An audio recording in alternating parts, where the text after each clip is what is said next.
Vamos a hablar de este tema con Emiliano Antúnez, analista político. Buenas noches, gracias por estar en A Mano Limpia. Y Fran Rodríguez también nos acompaña en esta mesa. Bienvenido, Fran. Gracias. A ver, ¿fue sorpresiva esta candidatura de David Rivera? Sí, definitivamente nos parece algo muy lógico. Carlos Alberto Montaner dice que en Miami nadie se da de baja. Y no importa los escándalos, no importa lo que ocurra, sea en Hialeah, sea en el Distrito 26, parece que pasar por escándalos es parte de nuestra cultura política, pero sí sigue siendo sorpresivo porque hay otros candidatos y los republicanos tendrían una batalla intestina que solo los podría desangrar.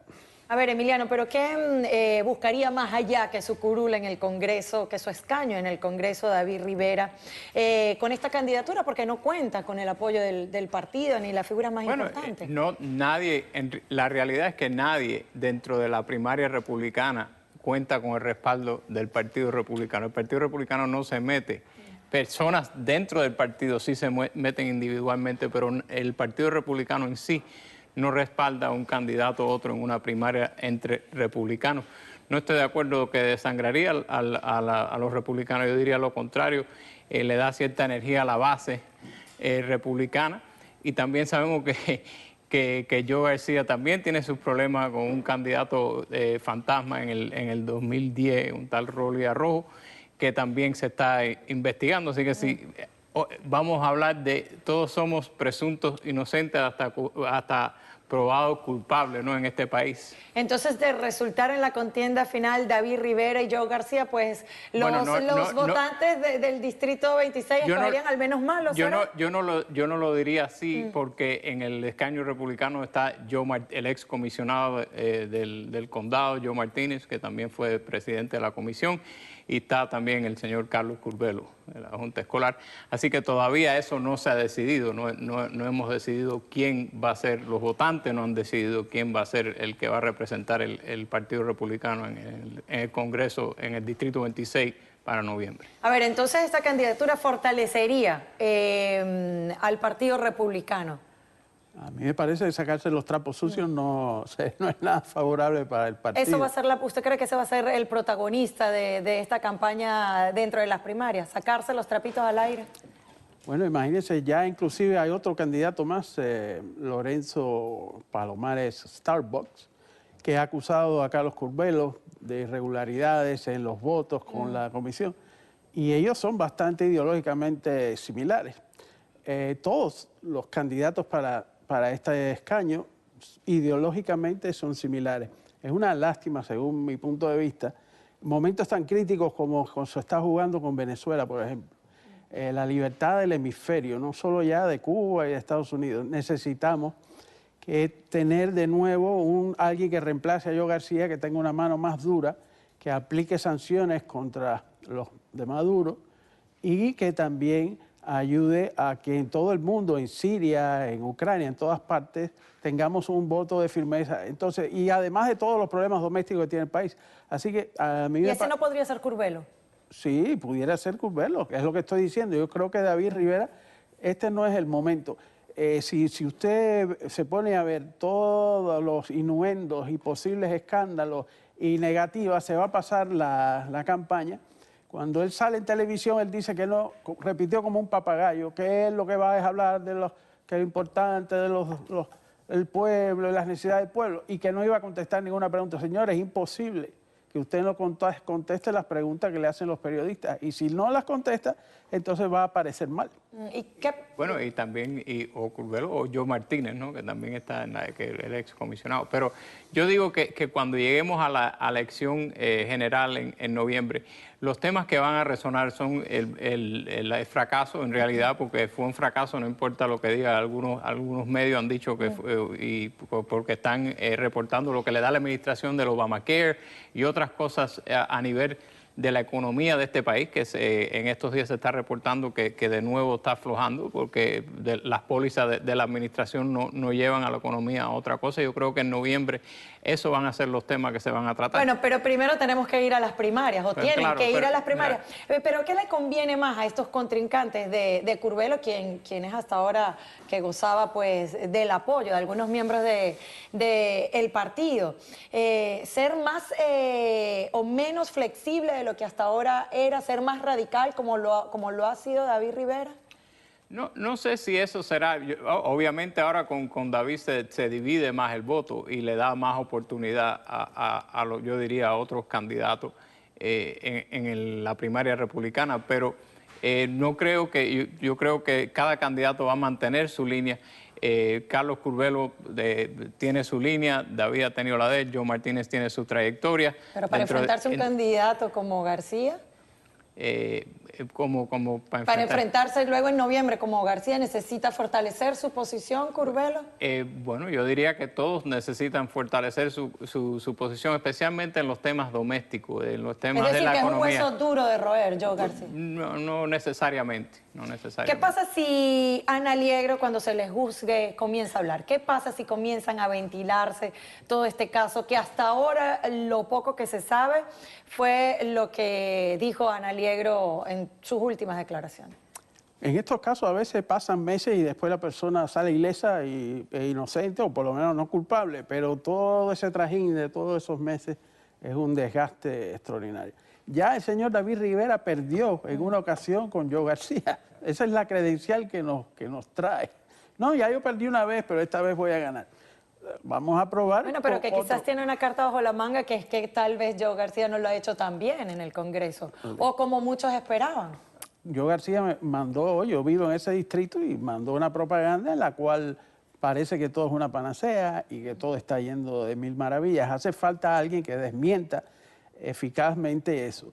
Y si tú te tienes que estar con un escudo en vez de con una espada, pues la mitad del tiempo vas a estar a la defensiva. Necesitamos un candidato que tenga las manos limpias. Recuerda que la esposa del César no solo tiene que ser pura, sino tiene que aparentar ser pura. Los políticos, por favor, no se metan a prestar dinero 36%, no se metan en unos negocios rarísimos. Señores, por favor, el pueblo necesita ver transparencia y no que constantemente todo esté muy mezclado en cosas demasiado turbias. ¿Y usted cree que el votante en las primarias tome en cuenta eso? Bueno, sí, yo creo que eso va a ser algo que van a tomar en cuenta los votantes republicanos, porque los republicanos son los que van a decir quién es el candidato, y van a tomar en cuenta, estoy seguro, los problemas que tiene David Rivera, y quizás eso afecte su voto de una forma o la otra. Dicho sea de paso, él tiene su gente, él tiene la gente que lo apoyen, sea lo que sea, pero si va a poder convencer suficientes votantes para él ser el nominado del Partido Republicano, eso queda por ver. Ahora, falta saber si los votantes entre los demócratas y los republicanos al final, en noviembre, les importaría escoger como en un escaño en el Distrito 26 a un hombre que podría o ha sido mencionado en un caso en el que ya sabemos de las pasadas elecciones, como pasó David Rivera. Pero si es que llegamos a esa contienda en esa forma, estoy seguro que va a salir a luz pública, y ya ha salido. Lo que pasa es que no se ha seguido con la misma con la misma energía que se ha precedido lo de David, pero lo otro existe, es decir, y está bastante comprobado, los enlaces están muy comprobados. Este señor tampoco tenía un kilo. A mí yo vivo en el distrito, me llegó un volante que costó dinero. Yo estoy en eso es mi oficio, y sé lo que es, lo que cuesta es del señor Rolly Rojo, que no tenía un kilo, y se ha comprobado. Lo que pasa es que ese caso no se ha seguido a fondo, así que quisiera que no se volviera, todos los votantes quisiera que no se volviera eso, pero si llega a eso, vaya, aquí el que no tenga pecado, que tire la primera piedra. Fran, ¿tú crees que puertas adentro del partido piense así? Bueno, para contestar tu pregunta anterior, ya el pueblo contestó tu pregunta. David Rivera era el congresista, hubo escándalos y lo sacaron.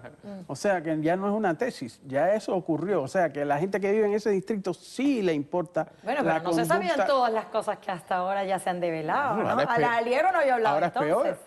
Exacto. O sea, lo sacaron por culpa de él hemos perdido tener un republicano en momentos críticos, tener un voto más. Lo que tenemos es una persona que quiere hablar, que vayan a Cuba y que haga un intercambio que no es ni inter ni cambio, porque no hay cambio en Cuba ni en nada inter, es de una sola vía.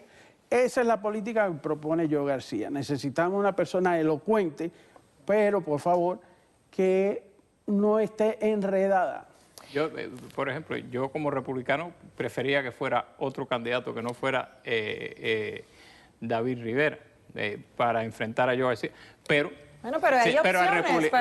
Por eso es lo que estoy diciendo. Tienen a Joe Martínez, está Curbelo, está David Rivera y el otro... Palomares. Exactamente. Bueno, al final en la urna es donde se deciden. Gracias, Fran Rodríguez y Emiliano Antunes, por haber estado en A Mano Limpia. Ustedes no se vayan. Después de la pausa, Cuba y Estados Unidos sostienen contacto de alto nivel a puertas cerradas. ¿De qué hablaron? Trataremos de saberlo. No se vayan. Como lo dicen, no se sabe la reunión, pero vamos a tratar de investigar o analizar esta importante reunión con Enrique Patterson, periodista y analista político. Enrique, bienvenido. Buenas noches. Es importante, dicen muchos, porque la vicecanciller Vidal viajó hasta Washington, o sea, no pudo haber sido cualquier cosa la que fue a conversar. Alan Gross, ¿y ese tema es tan significativo para mover a esta funcionaria? A mí me parece que no es el caso de Alan Gross, aunque eso tiene que haberse tratado. A mí me parece que lo que está pasando es que el caso de Alan Gross y los espías se ha convertido en un escollo al paulatino acercamiento que la administración del presidente Obama y el gobierno de Cuba están haciendo.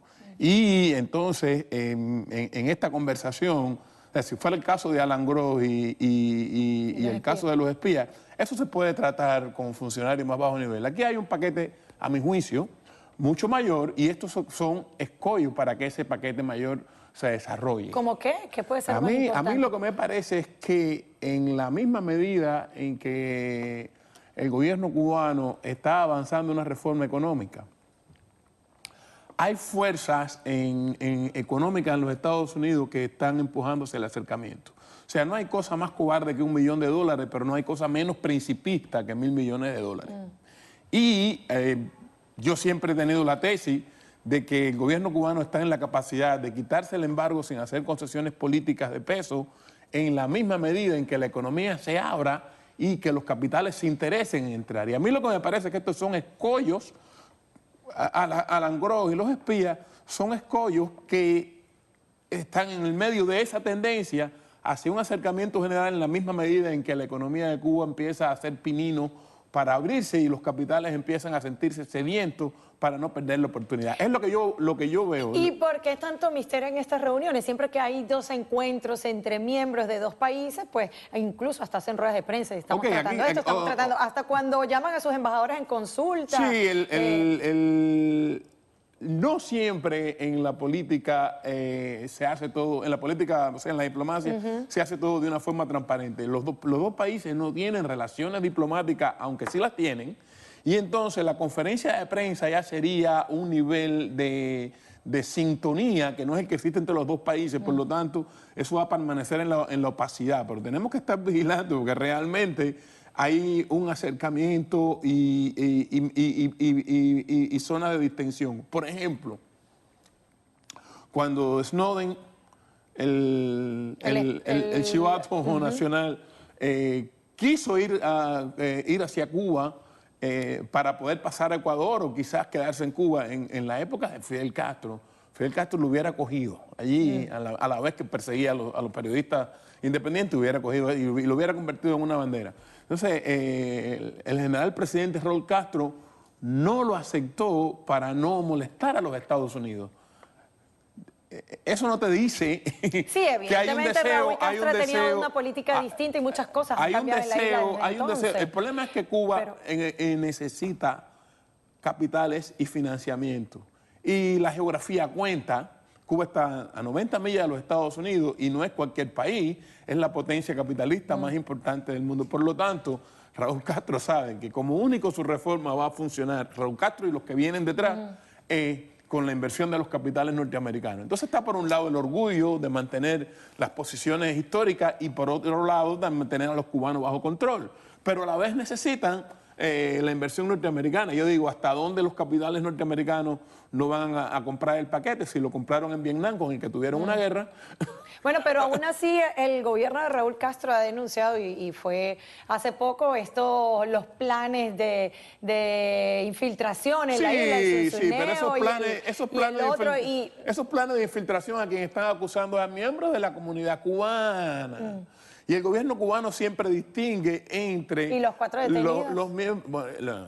Entre los miembros de la comunidad cubana que entraron allí con pasaporte cubano, según tengo entendido, y por lo tanto se someten a las leyes cubanas, y distingue mucho de eso con relación al gobierno norteamericano. El gobierno cubano a veces demoniza más a la comunidad exiliada, que en última instancia es quien mantiene la economía del país, que al propio gobierno de los Estados Unidos. Eso depende. Hay un matiz ahí que yo en términos generales veo que el gobierno cubano está mucho más cooperativo en términos generales al margen de Venezuela, que a él en eso le va la vida, pero está propiciando las conversaciones de paz de Colombia con la guerrilla y la está propiciando en La Habana.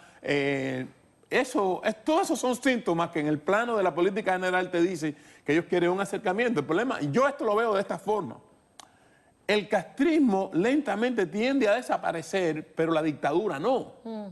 Y entonces, del lado de acá, en la misma medida que el castrismo lentamente fenece, no le está importando mucho a determinados sectores económicos si hay una dictadura como no le ha importado en Vietnam. Entonces, ¿qué estrategia adoptan los cubanos de adentro y de fuera de la isla para meterse en el medio de ese? Es el problema. Y esta mujer que fue hasta allá, Vidal, que la tengo aquí atrás, la vicecanciller, ¿qué características tiene especiales? Que fue ella la enviada, ¿por qué no el canciller? Porque ella en primer lugar, si es el canciller es de más alto nivel. Y en segundo lugar, ella es la que atiende el área de los Estados Unidos. Entonces, es la que le toca y además le da más bajo perfil a... Bien, gracias Enrique Patterson por haber estado con nosotros. Bueno, esperaremos a ver los anuncios. Seguramente tenemos que seguir observando los acontecimientos y ponerlo en un cuadro general a ver si las fichas caben o no. Sí. Estamos especulando. Bueno, hacemos una pausa. Al volver, Joe Carollo regresa con más pruebas de presunta corrupción en la ciudad de Doral. Pero antes, los dejo con la canción del Mundial Brasil 2014. La estrenaron esta mañana, We Are One. La interpretan Pitbull y Jennifer López, además de Claudia Ley. We're on top of the world, we are one, one, one. We believe in ourselves, we are one. We are brave, we are strong, we are one, one, one. We won't stop till we've won, we are one, one, one. Estamos nosotros todo el mundo, somos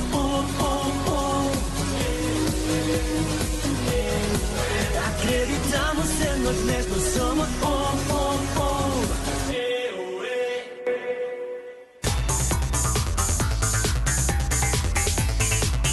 Bueno, lo dijo y lo cumplió Joe Carollo, exadministrador de la ciudad de Doral, que traía más pruebas y aquí está con ellas en la mesa. ¿De qué se trata la denuncia el día de hoy? Bueno, el día de hoy, si recuerdan, días atrás, dimos a conocer con pruebas que el señor Boria se había registrado como contratista para venderle al Estado venezolano y en ese registro había enseñado 3 compañías principales que él le vendía, o sea, que eran sus clientes, y que esas 3 compañías, que eran los clientes principales de la compañía del señor Boria en Venezuela, también registrados para venderle al Estado venezolano, le vendían a unas 30 de los ministros mayores, agencias, compañías como PDVSA del gobierno venezolano. O sea que Boria hizo el mismo cuento de las tierras con los hijos, puso los hijos de frente, estaba poniendo estas compañías que le vendía para que él no pareciera y ellos le vendían al gobierno venezolano, pero claro, él le daba crédito a ellos. En el día de hoy enseñamos algo que hasta para mí es inconcebible.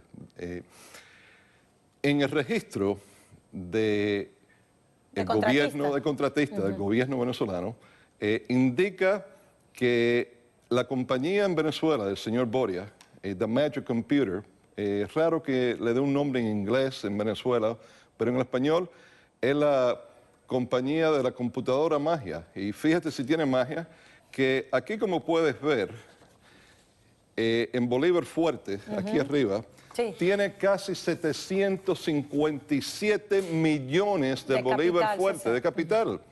Y capital pagado, como lo ves. En el cambio de gobierno, en el cambio oficial, en ese mes de septiembre de 2008, que es cuando lo reporta, es un equivalente a más de 168 millones de dólares.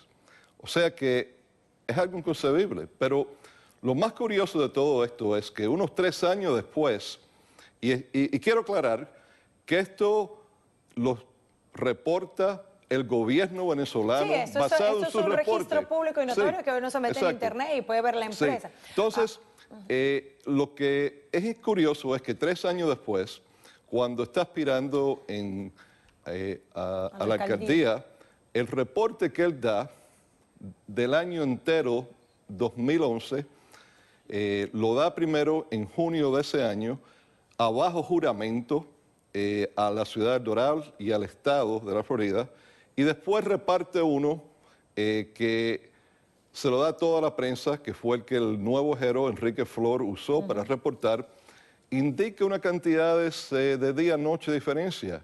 El que le da a la ciudad reporta unos 15 millones de dólares, el que reparte a la prensa 24 millones, pero lo interesante es que, ¿qué pasó con el dinero que el gobierno venezolano dice que le reportó a Pues ellos? está en bolívares fuertes en Venezuela y como usted debe saber, en Venezuela hay control de cambio y no se puede traer divisa para este país. Eso es Pero sabido bueno, por todo. por lo menos- Supongo que si es el capital social de esta empresa que opera allá, operaba, tiene que estar allá, no tiene por qué traérselo, ¿no? Bueno, ¿O sí? por lo menos quizás yo estaba asustado que lo enterraron con el difunto y está ya con la momia enterrado.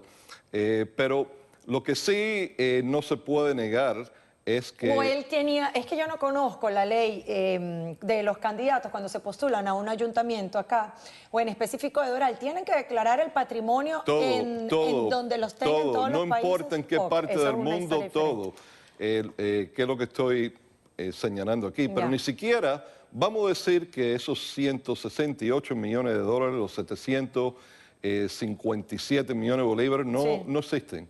Ni siquiera los dos reportes que él dio, el que estaba bajo juramento y el que no, por el mismo año, 2011, hay una diferencia en las compañías del valor que él dice que tienen de más de 6 millones de dólares. Entonces aquí uno no sabe con este señor qué creer, qué no creer, dónde empieza la mentira, en dónde termina. Lo que sí sabemos es que hasta el propio gobierno venezolano, por lo menos por un mes, vio que las cosas no estaban claras. Univision reportó de costa a costa en Estados Unidos, no hace mucho, que él recibió 48 millones de dólares de Cadivi en un periodo de 8 años. Lo que te voy a decir ahora que Univision no dijo fue que de unas 10.000 compañías que Cadivi le daba intercambio de divisas, Sí. la del señor Boria ya estaba en el número 576. Para una compañía no conocida que esté tan alta, por arriba de compañías multinacionales, qué raro, pero quizás es como reportó Univision.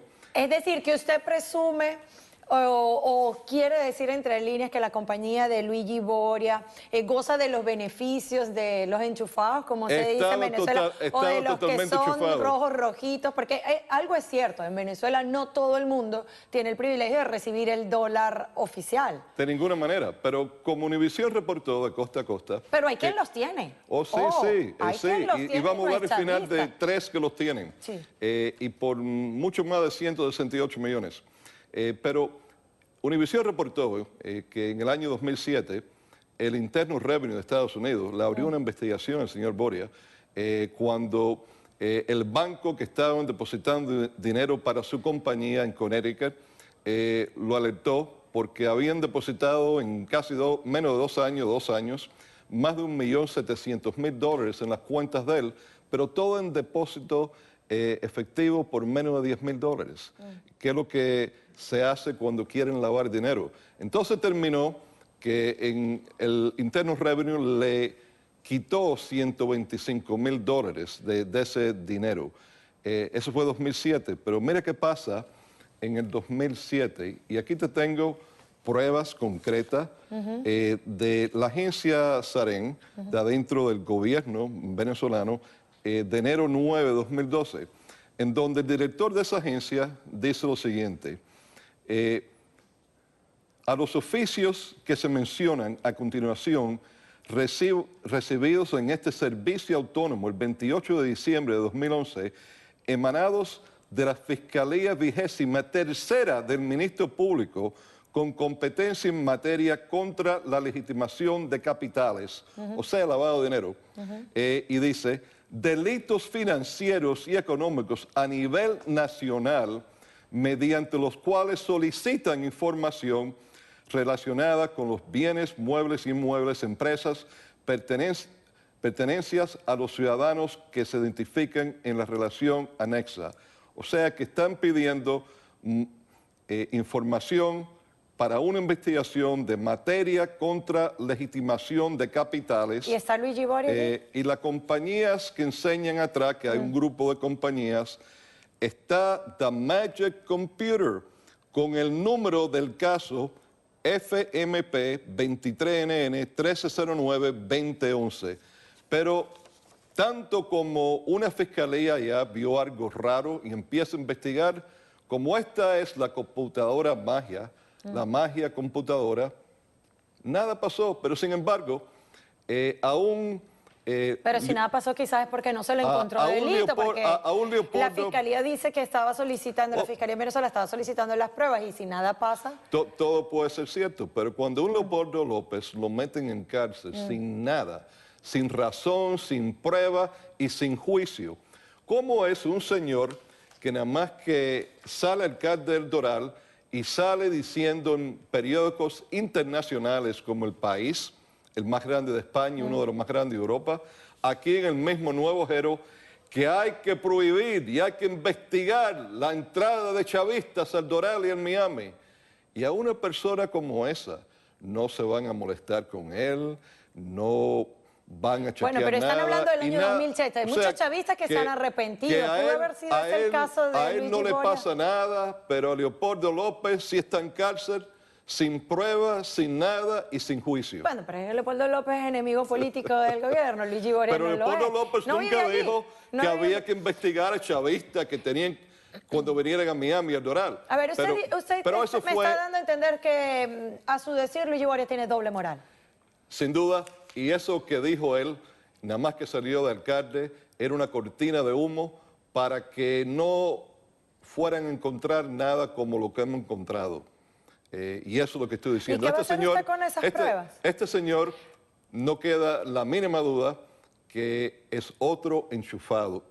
Y mientras se tengan venezolanos como él, que ponen el bolsillo antes de la patria, este pueblo va a seguir sufriendo. Por eso yo pongo mi fe, pongo mi esperanza en esos estudiantes que están peleando día tras día pacíficamente en las calles de Venezuela por la patria, porque eso pone la patria antes y el dinero mucho después. Pongo mi fe en Leopoldo López, en María Corina Machado, en Antonio Ledesma, y no estos enchufados como el señor Boria. A ver, y hablemos de estas denuncias.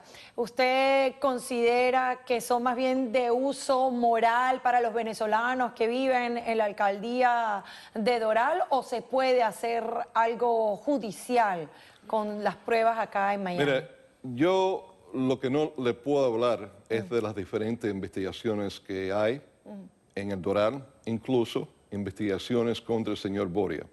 En cuáles de algunas, por eso es que el señor Boria no me quería desde el año pasado de administrador, no me quería de administrador por el temor que tenía de la cooperación que yo llevaba con algunas de estas investigaciones. Porque, a ver, estas pruebas seguramente a muchos venezolanos no la verán con buenos ojos de ser ciertas, y si le dan credibilidad a lo que usted está allí. Pero no hay delito en contra del ayuntamiento acá de Doral, ¿o sí? Bueno, en Estados Unidos no es como Venezuela, que allá te abren un caso y inmediatamente así te pueden poner en cárcel, menos a la Magic Computer. No, en Venezuela pero- eso no pasa. En Venezuela ponen preso al que el gobierno le interesa poner Exactamente. preso. Pero en Estados Unidos las cosas se hacen con justicia y no todo puede hacerse de un día para mañana.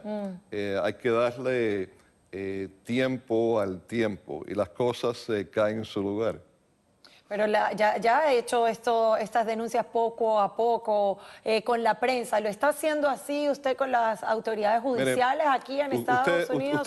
¿Usted cree que en octubre 15 del año pasado, en el propio ayuntamiento, en conjunto con muchas denuncias con pruebas que yo di en ese consejo, cuando el consejo me dejó contestarle al señor Boria cuando me quiso votar la primera vez, y di a conocer que una de las personas más allegadas, nada más y nada menos que el consuegro de Arias Cárdenas, su mano derecha, lo que muchos le llaman su testaferro, fue el que le había dado al señor Boria cerca de unos $25,000 ilegales a la campaña de él a través de oficinas gratis por 7 meses.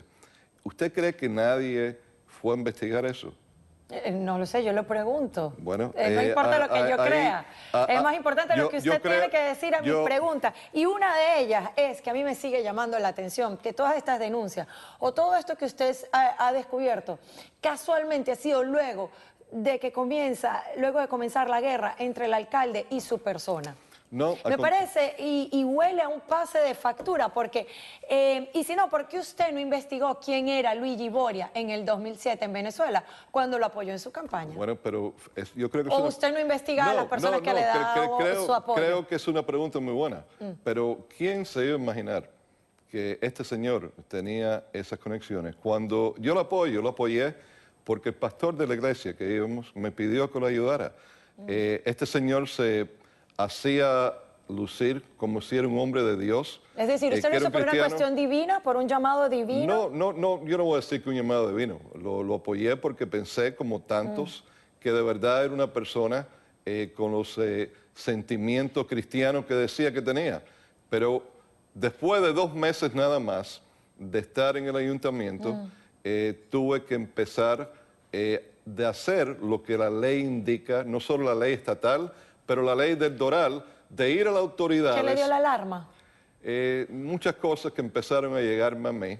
Y desde nada más 2 meses que empecé de administrador, marzo del 2013, ya empecé a ir a diferentes agencias investigativas para alertar de corrupción que estaba ocurriendo y había ocurrido en Doral. Y tú sabes, en el caso del señor Boria, algunos de sus aliados, cuando esa corrupción empezó, no después que fueron electos, empezó en la propia campaña, cuando empezaron a recibir dinero ilegal para llevar la campaña. ¿Y usted estaba ignorante de todo eso? Bueno, claro que estuve ignorante. Sí. Es más, te voy a decir esto. En lo de las oficinas de campaña, cuando supe lo que estaban pagando, porque hubo otra investigación pequeña que lo supe por eso, porque él me vino a mí a que lo ayudara con eso.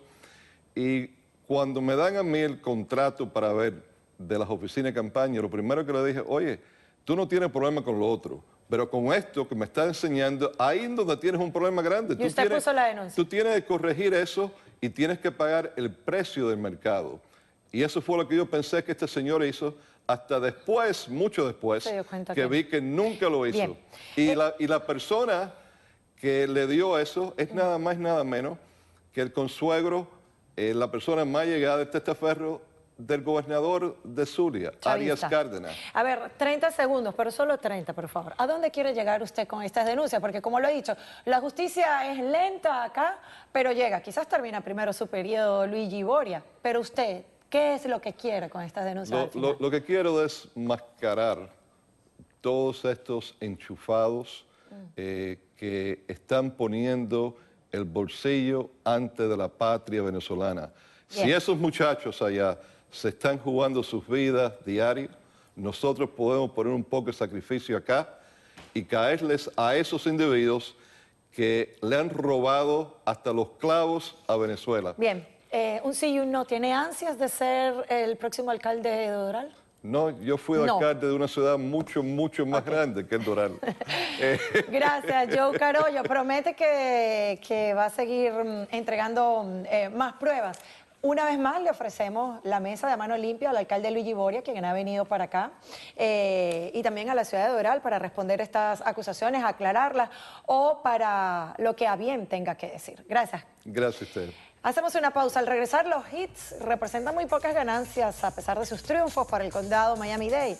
Pero ahora los dejo con el vagabundo que interrumpió la grabación de un videoclip y terminó cantando a dúo con el artista. Vean quién fue.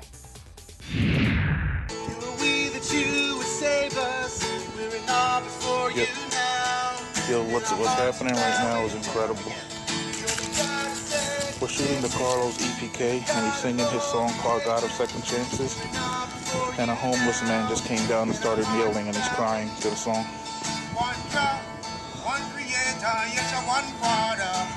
Do you hear him? Oh, he's singing reggae. Yes. You're the God of second chances. You're the God who still romances. We're in awe before you now, and our hearts are bowing down. You're the God of all the ages.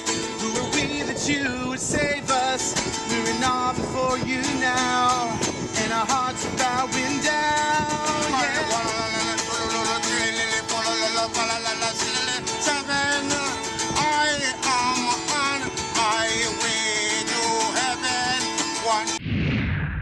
Bueno, y vamos a hablar de este tema con Octavio Sequeres, periodista de ESPN Miami. Bienvenido. Muchísimas gracias. ¿Por qué se está discutiendo esto cuando faltan todavía 17 años? Es porque, bueno, el triunfo de los hits 3 veces, dicen, bueno, pero aquí no le estamos viendo las ganancias ni el jugo a esto, ¿no? Bueno, lo interesante, de verdad, aquí el tema en cuestión es lo que ha significado las diversas informaciones en cuanto al monto del primer acuerdo. Primero se hablaba de 360 millones cuando inclusive en aquel año, en el 97, yo digo 97 porque se planteó en el 96, se firma en el 97, se hablaba de 360 millones. Luego en el 2012 una investigación determina que fue 240 y tú dices, bueno, hay una diferencia de 120, es considerable, ¿no? El problema que yo estoy viendo, y soy bastante, digamos, enfático con esto, es que si bien ha representado poco la ganancia desde que llega LeBron James con Chris Bosh para unirse a una renovación del contrato de Dwayne Wade, porque mucha gente puede decir, no, pero Wade ya estaba aquí. Ojo, Wade firma un contrato nuevo, es decir, el equipo vuelve a invertir allí. El problema que yo veo es que si bien ha sido la ganancia de $257,000 de 90 que trajo solamente LeBron, es lo máximo que ha recibido el equipo en estos 17 años. Antes no daba nada. Sí, era pura pérdida. Nadie iba a ver a los hits antes. Pero ahí tienes un punto, ahí tienes un punto enorme y es importantísimo. Ahora con LeBron James hay mucho más entradas, más sponsors, más clientes, más cuñas de televisión. Entonces, yo entiendo ese punto y obviamente eso representa una ganancia para el equipo. Pero para el condado, porque se firmó un acuerdo del 6% y un subsidio de 6.4 millones, ellos se están apegando a ello, a eso. Claro. Ahora, la polémica viene aquí cuando en plena serie de playoffs, y te estoy hablando de hace unas semanas contra Charlotte Bobcats, el señor Mickey Arison, dueño del conjunto Miami Heat, él se le escapó un correo electrónico, no lo quiso hacer, pero vía internet, vía cibernética, dice que ya estoy totalmente contento porque se acaba de llegar a un acuerdo con el alcalde Carlos Jiménez. Y eso no fue cierto. Este acuerdo es hasta el 2040 para seguir jugando en el American Airlines Arena. Inclusive, una pequeña curiosidad, el derecho del nombre Miami Heat de jugar aquí, ellos pagan $2.7 millones, es uno de los más bajos que se paga en la NBA por llevar el nombre, por el derecho de jugar en el arena. Pero entonces, claro, cuando Arison hace el anuncio, enseguida el alcalde Carlos Jiménez dice, esto no es así, esto se tiene que estudiar, el acuerdo es hasta 2040 y representa para el condado algo más de $120 millones que habría que todavía cancelar, ¿no? Entonces, ahí está difícil. Ahora, ¿y qué crees tú que le convenga más a ambos? Porque todos están siendo seducidos por el triunfo de los hits, pero entre 2, 3, 20 o en el 2040 la situación puede ser totalmente distinta. De hecho, yo, y muchas veces me dicen, bueno, no seas tan fatalista, puede ser incluso inclusive en julio. diferente. Si se va LeBron James para otro equipo, exacto, se acabó la gallina de los huevos de oro de los Heat. Que va a ser interesante porque LeBron James, él no es que este es su último año de contrato. Ahí quizás un poquito, ahí la información es la siguiente. LeBron James tiene una cláusula que le permite salirse del contrato este año o volverlo a negociar. Él se puede decir, mira, yo quiero terminar mi contrato, pero quiero seguir negociando con el Heat. Claro. Ahora, ¿qué factores influyen por el cual considero que no ha sido esas ganancias para el condado? El hecho, por ejemplo, dos fundamentales. El impuesto al lujo en la NBA, cuando en el 2013, para ser exactos, el Miami Heat tiene una nómina superior a los 88 millones de dólares con la firma de uno muy querido por la afición, Chris Anderson, el pajarraco, el Berman. Sí. Ellos firman a este jugador y la nómina le sube 88 millones. El tope salarial estaba por 72, 74. Ya había... La liga te penaliza con un impuesto al lujo cuando te pasas cada 5 millones de esa cifra. Entonces, el Miami Heat paga un impuesto al lujo. Impuesto, sinónimo, deducción, por ende, sale también perjudicado el condado. El condado porque el Heat argumenta que está pagando un impuesto. Ellos se desprenden de dos piezas claves en cuanto a dinero, como era Mike Miller y el propio Joel Anthony, para esta nueva temporada, por tema financiero. De hecho, hacen una gala y un homenaje, todo muy bonito. Pero se desprenden con el objetivo de mantener a Wade, Bosh y a LeBron para la próxima temporada. Porque si ellos hubiesen quedado con esos jugadores, la nómina hubiese pasado los 140 millones y estuvieran pagando en impuesto al lujo 48 millones. Entonces es más la deducción y es menos la ganancia también. Entonces el acuerdo que está planteando Mickey Harrison es de tratar de, digamos, hacer como una donación de $1 millón para parques, para otras obras, y entonces que eso sea el, digamos, coloquialmente en venezolano, el gancho para que se pueda llegar a un acuerdo. Pero esa donación sería dentro de unos años, o sería efectiva a partir de ahora. No, porque ellos quieren ahora mismo. Justicia. Exacto, ellos quieren hacerlo lo más pronto posible. Ellos quieren, el Heat quiere, de hecho, hace unas semanas ya dan como la noticia que iban a jugar en el American Airlines Arena hasta el 2040, eso te indica que tienen una urgencia de quedarse allí, quieren resolver este tema para pasar a la siguiente página, que es el negociar el contrato de sus estrellas. Bueno, y esa donación es deducible de sus impuestos, además. Exactamente. Lo cual es muy beneficioso. Y hablemos ahora de lo que tú crees que podría ser el pronóstico de los Heat. ¿Te huele a victoria? Bueno, yo creo que sí. Y aquí lo interesante es el hecho de que el equipo, como tú lo decías al principio, el equipo, la ciudad está bastante seducida por los triunfos y yo creo que va a seguir llegando. Te soy sincero, no veo un conjunto que esté por encima del Miami Heat en cuanto a competencia. Se ha comprobado en las últimas series. Tienes al mejor jugador del planeta, aunque en términos financieros el condado no lo pueda disfrutar por temas de ingresos, pero el tener a LeBron James es una garantía. Y la polémica que a mí me causa es que la gente está pensando que este puede ser ya hasta LeBron James, el tridente, el Big Three, se acaba. No, no es así tan sencillo. ¿Qué equipo podría estar a la altura de pagarle mejor o robarse a LeBron James? Los New York Knicks. Los New York Knicks, sin duda alguna, el propio Cleveland Cavaliers, pero los Cleveland Cavaliers, donde viene LeBron James, donde se hizo, ellos quedaron muy dolidos, muy dolidos. ¿Tú sabes que el apodo de LeBron en inglés es The Lion King, por lo del Rey León, The Lion King, ¿no? Cuando él fue a Cleveland por primera vez como jugador del Miami Heat, le llamaron The Lion, el rey mentiroso, y quemaron las camisetas, todo aquello. Lo veo poco probable, Sí creo que Miami Heat va a ser el equipo de LeBron James por mucho tiempo. Ojalá y sigamos ligando para que ganen la serie de este fin de semana. Gracias, Octavio, por haber estado con nosotros. Octavio Sequera, periodista de ESPN Miami. Ustedes no se vayan, ya volvemos.